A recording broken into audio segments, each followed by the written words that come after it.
Jadi Ibnu Eduker gagasan nomor 2 terbaik di Indonesia mengenai luar biasa pendidikan.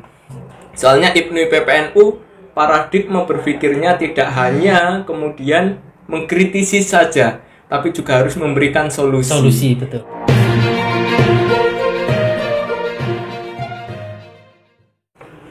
Pemuda dan pelajar pada hari ini harus memberikan manfaat dan memberikan kontribusi kepada bangsa Indonesia untuk Indonesia lebih maju di masa yang akan datang. Oleh karena itu, Ibnu hadir di Indonesia ini untuk memberikan kontribusi kepada negara ini. Dan pada hari ini saya bersama rekan Haidar. Assalamualaikum. Waalaikumsalam warahmatullahi. Ini saya dengan bersama rekan Haidar dari Jombang. Ini nggih, perkenalan dulu. Nama lengkapnya sinten, Bu? Saya nama lengkapnya Muhammad Isomuddin Haidar. Ini. Dari asal Jombang. Asal Jombang. Jombang. Dan dari Jombang ini hadir di MH Channel. Luar biasa sekali. Ini sangat luar biasa bagi MH Channel. Bisa dihadiri seseorang yang sangat luar biasa sekali. Nanti kita lebih kenalan lebih dalam siapa beliau ini, siapa rekan Haidar ini. Nah, di sini sampai di Pacitan kapan? Alhamdulillah nyampe Pacitan tadi jam 4:15 menitan nih. Kalau kemarin itu sebenarnya berangkat dari Surabaya di PWNU, terus kemudian mampir pulang dulu ke Jombang. Oh gitu. Baru Surabaya, Jombang, baru Pacitan. Pacitan lagi. Insya Allah. Perjalanan yang sangat luar biasa untuk touring. Nah, ini di sini langsung kepada pembahasan. Di sini saya dari MH Channel ingin membahas tentang Ibnu Eduker, dan saya pada hari ini bersemalam hari ini bersama rekan Haidar, yaitu promotornya Ibnu Eduker PW Ibnu Jawa Timur, hadir di Pacitan. Sungguh sangat luar biasa sekali. Ini gimana perjalanannya Ibnu Eduker itu? Kenapa kok pertama dulu itu bisa inisiatif didirikan Ibnu Eduker itu untuk apa? Itu faktor yang panjang ya. Tentu Ibnu Eduker itu diawali bermula dari kebijakan pemerintah yang mengeluarkan PJJ, pembelajaran jarak jauh yang diakibatkan oleh pandemi coronavirus disease 2019. Jadi memang tidak hanya dunia pendidikan saja yang kemudian menerima dampak atau imbas dari pandemi COVID ini, tapi saya rasa hampir semua sektor lah ya, ekonomi, pariwisata, terkecuali tadi di dunia pendidikan. Maka di situ pemerintah kemudian dengan alasan mereka keselamatan pelajar, keselamatan siswa-siswi adalah hal yang paling utama, maka kemudian pemerintah mengeluarkan kebijakan PJJ. Setelah dari itu muncul kebijakan PJJ tadi di PW Ibnu Jawa Timur, muncullah kami Maret April lalu membuat riset. Ibnu Jatim membuat riset melalui SRC, Student Research Center. Nah, kita punya banyak temuan-temuan yang kita membuat riset tentang pelajar itu tadi, soal bagaimana persepsi, bagaimana pemahaman pelajar itu mengenai COVID. Nah, termasuk di dalamnya juga pembelajaran jarak jauh itu tadi. Iya. Ternyata sangat mengejutkan, bagaimana pelajar-pelajar di Jawa Timur itu mengatakan bahwa 95,42% pelajar di Jawa Timur beranggapan bahwa belajar daring, belajar PJJ itu tidak lebih efektif dan tidak lebih menyenangkan daripada bertatap muka. Iya. Nah, itu yang kemudian membuat temuan kami itu membuat kami mengharuskan untuk berpikir panjang.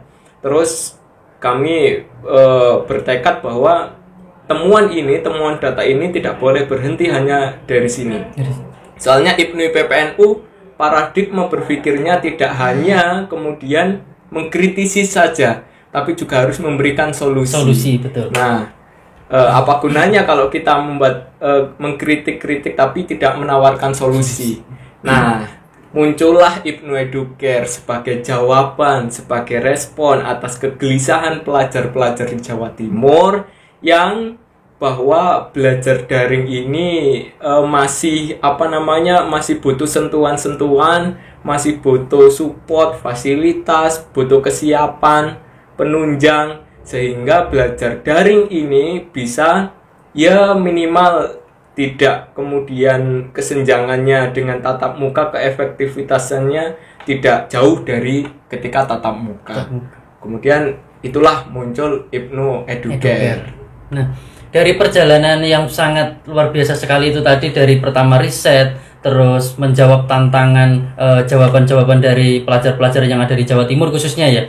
Nah, di sini dari pertama kali Ibnu Educare itu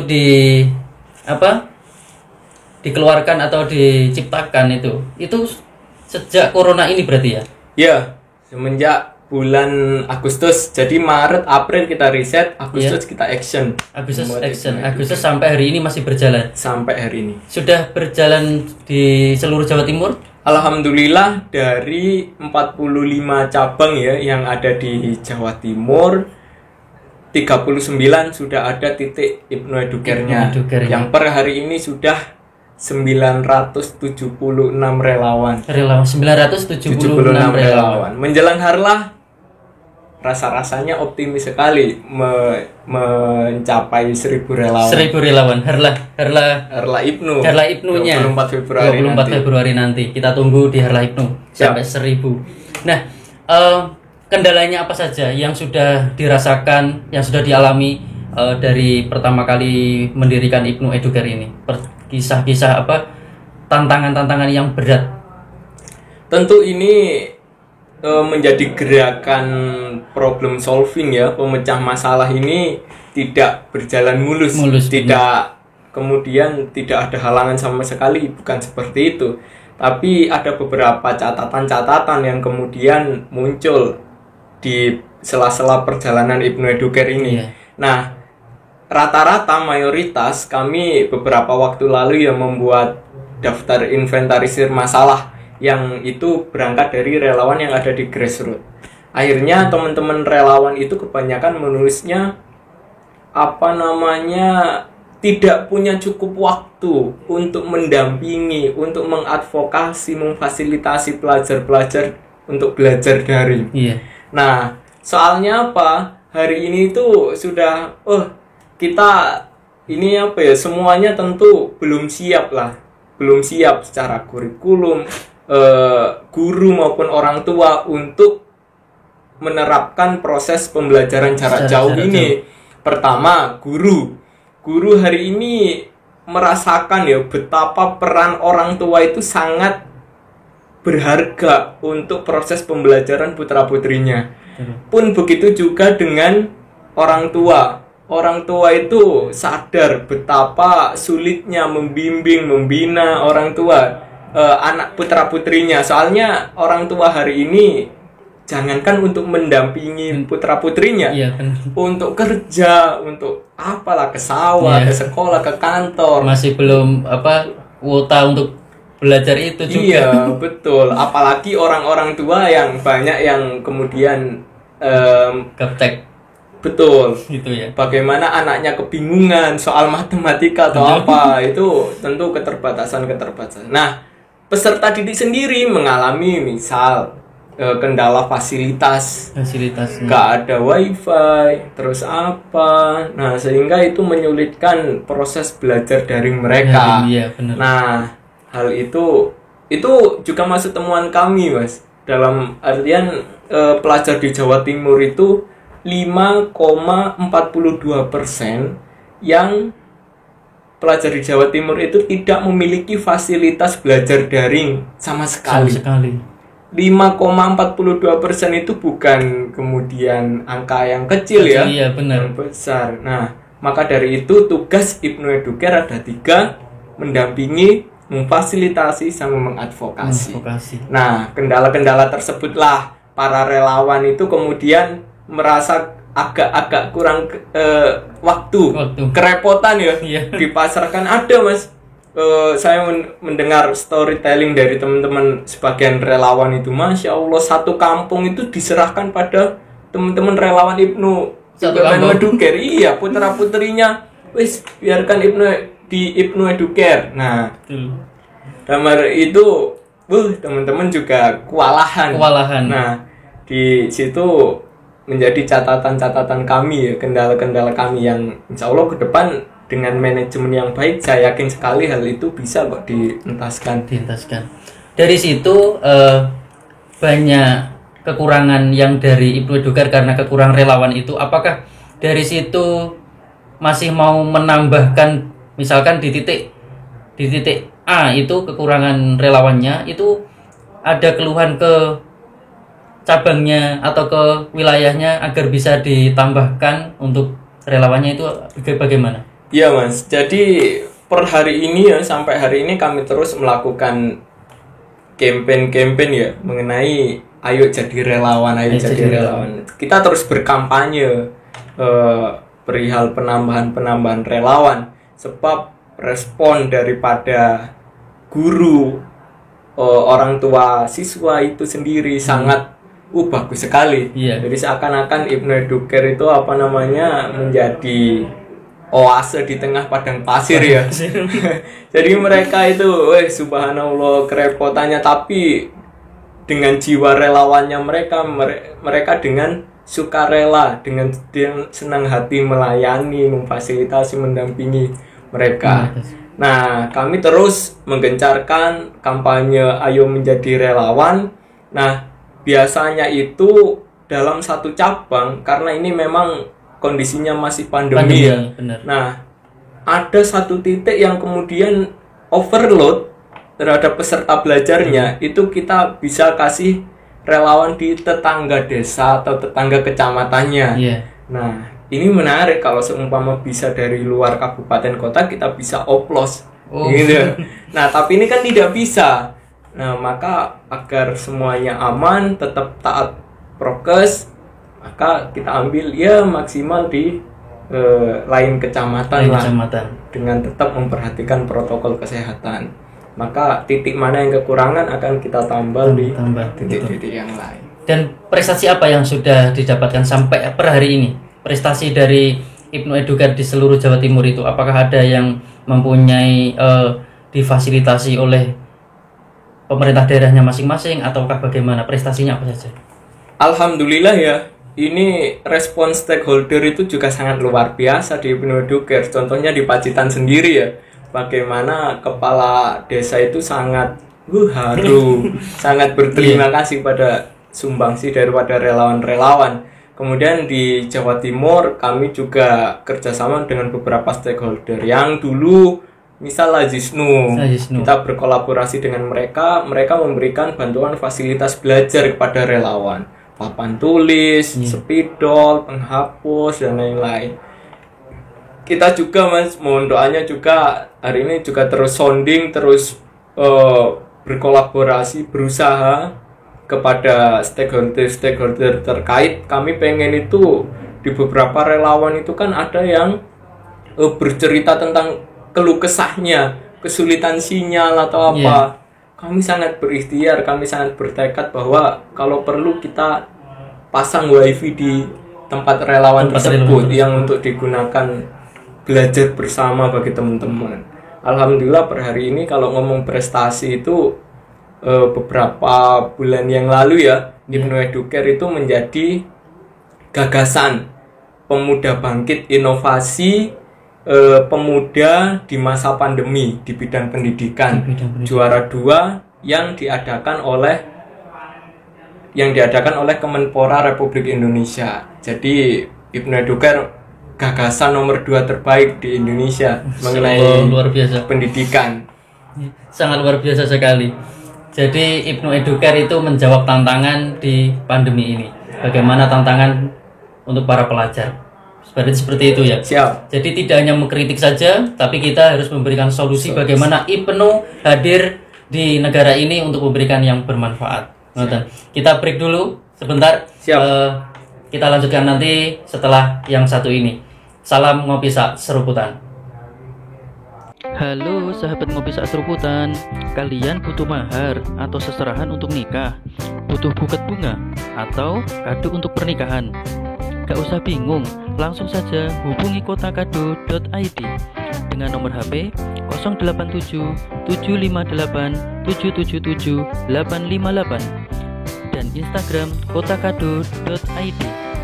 Dengan beli di kotakado.id dijamin memuaskan dan kualitas terbaik. Yuk kunjungi kotakado.id. Kotakado.id pancen oke. Kembali lagi bersama channel ini di MH Channel. Masih bersama rekan Haidar dari Jombang, promotor Ibnu Educare. Nah, setelah bincang-bincang tadi tentang Ibnu Educare itu bagaimana dari pertama, terus perjalanannya sampai prestasinya, sangat luar biasa sekali. Nah, dari sini apa sih pesan dan kesannya untuk para pelajar di Indonesia, khususnya di Jawa Timur, sama harapannya itu ke depan itu seperti apa? Terima kasih ya. Yang pertama tentu kami berharap ya bahwa di pandemi COVID ini kita butuh dengan apa yang disebut sebagai global solidarity, solidaritas global, yang artinya bahwa untuk mengatasi dampak pandemi ini tidak bisa bukan semata-mata menjadi tanggung jawab dari pemerintah saja, bukan semata-mata tanggung jawab dari gubernur, bupati saja, tapi juga menjadi tanggung jawab setiap dan seluruh warga masyarakat Indonesia, termasuk IPNUI PPNU. Maka dengan global solidarity ini tentu kami mengajak teman-teman semuanya, IPNU, PPNU, dan seluruh anak-anak muda yang ada di Jawa Timur untuk ayo sama-sama join menjadi relawan IPNU Educare.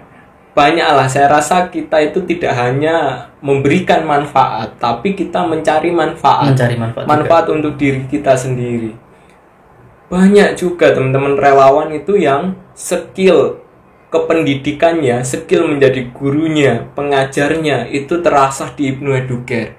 Justru dengan kita berhadapan langsung, praktek langsung, saya rasa itu menjadi pelajaran yang sangat berharga sekali yang mungkin tidak banyak kita jumpai ilmu-ilmu tersebut di bangku-bangku sekolah atau kuliah karena kita terjun langsung.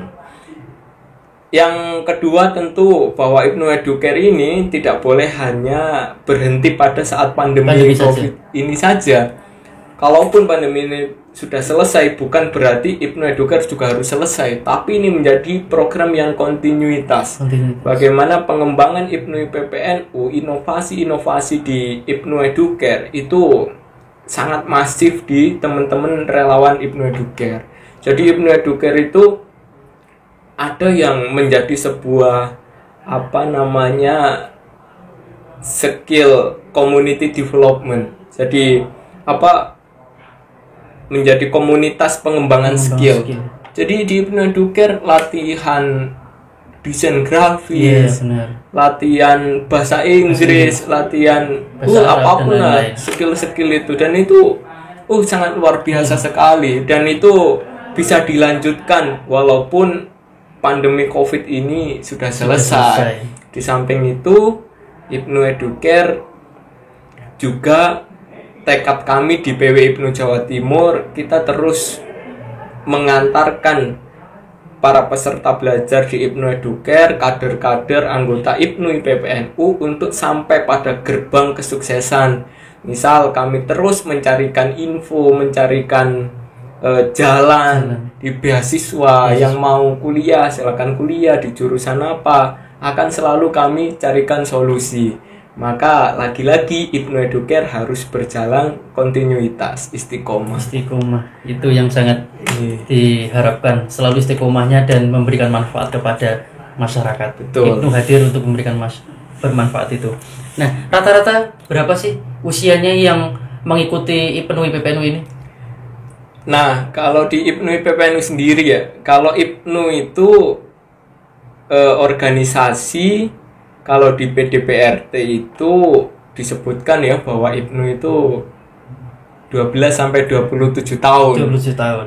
Ya, kalau IPPNU kalau nggak salah 13 sampai 30 tahun ya. 30 tahun.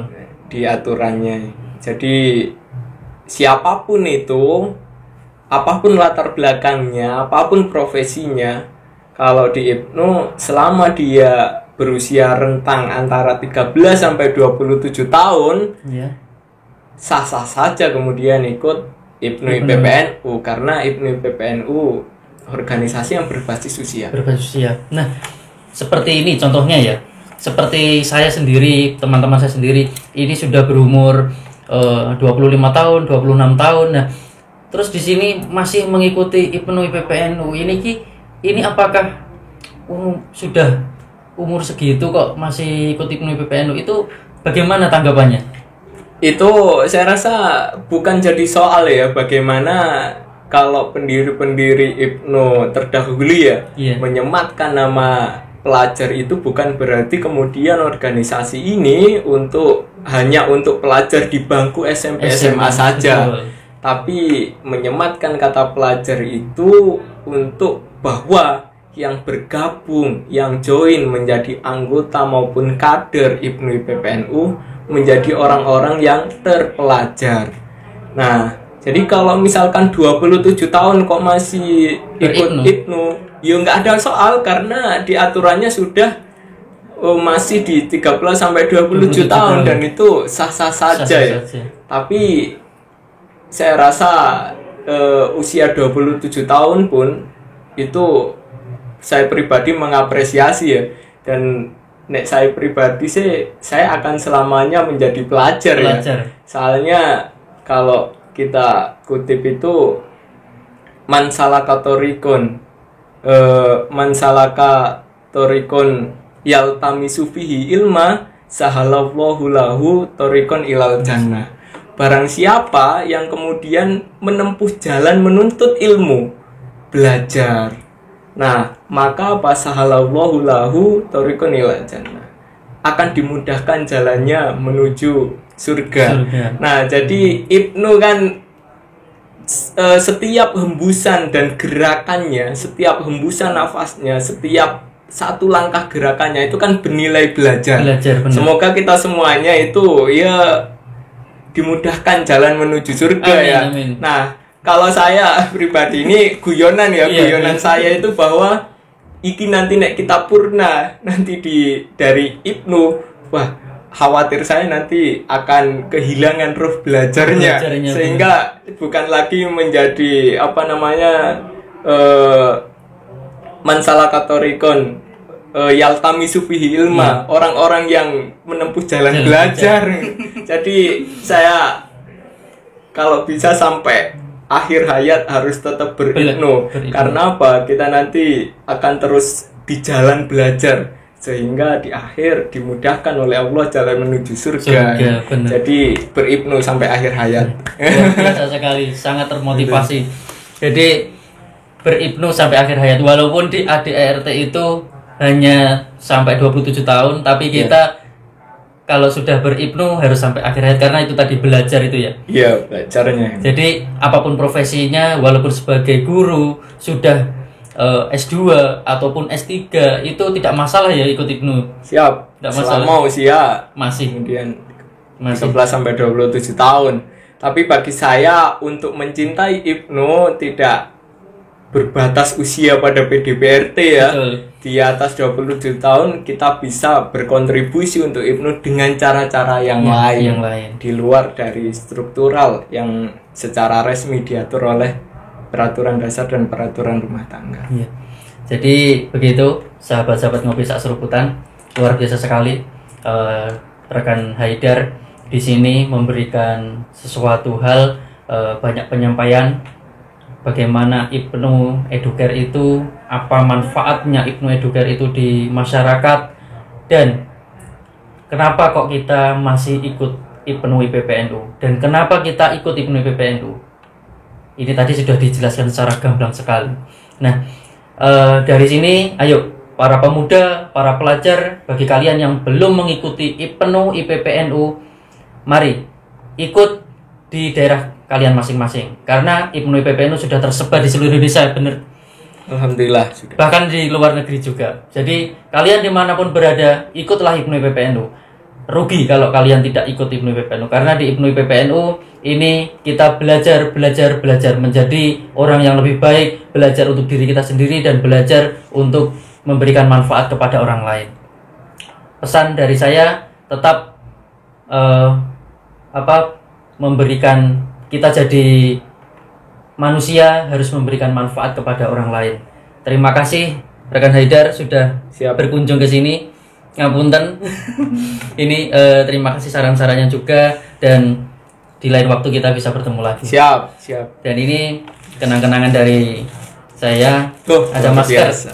Karena ini masa pandemi, saya berikan masker untuk rekan Haidar dari MH Channel. Iya. Iya. Terima kasih dari saya. Sekian, salam belajar, berjuang, bertakwa. Salam ngopi sak seruputan. Matur sembah nuwun. Wassalamualaikum warahmatullahi wabarakatuh. Waalaikumsalam.